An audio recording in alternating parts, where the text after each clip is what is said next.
Welcome back to the channel. In this video, we'll cover this lab. First of all, click on Start Lab, and if you want to enable the yellow check my progress bar, check the video description. Once the lab is started, just come over here, right click and open the Cloud Console incognito window. Now just click on I understand. Remove this unwanted pop-up and just click on this button to activate the Cloud Shell.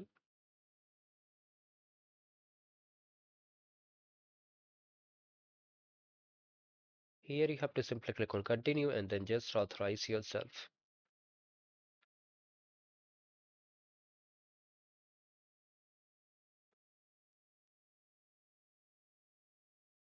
Now let me increase the text size, and in the description box of this video I've shared this repository. First of all, what you need to do, you have to copy this.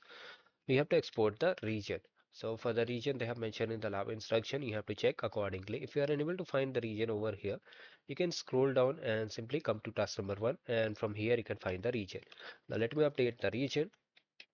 Come to the Cloud Shell, paste over here, hit enter. Also open a new shell over here, means we are opening a new tab in the shell just like we open in Chrome. Paste the same thing.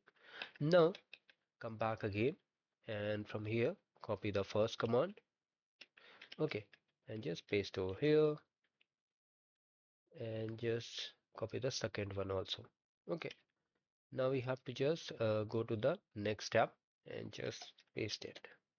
So what we are creating a lab cluster. After that we are just creating a AlloyDB instance inside it. Okay, so wait for it to get created. It will take around 5 to 9 minutes. Okay, so just wait for it. After that we'll move forward to the next step.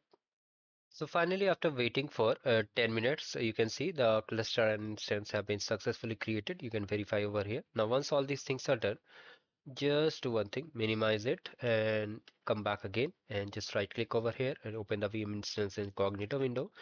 Similarly, do with the AlloyDB2. Now wait for this page to get ready.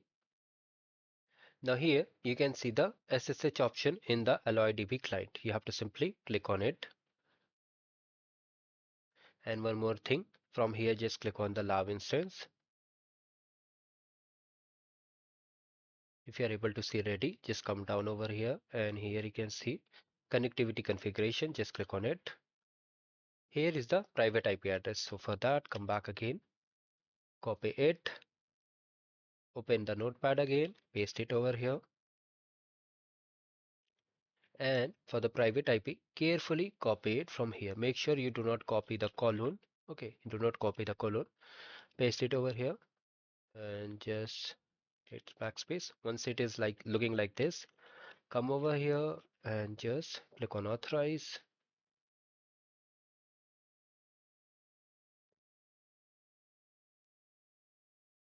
Now just paste over here like this.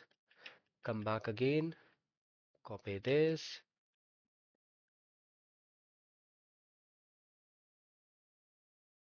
and this. It's asking for password. Now most of you will be worried regarding the password.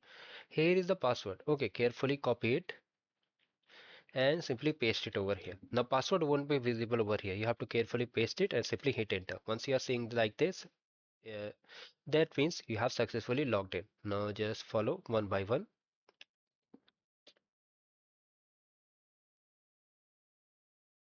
Create the table, insert the value. After that, run this query. Here you can see the data has been successfully loaded, and do join our social handles for any query. Now simply come to the lab instruction and check the score. And if you want to enable this yellow check my progress bar, check the video description. You can also navigate to that task and simply check the score like this. Okay, so this is how we completed the lab. Do like the video and just subscribe the channel.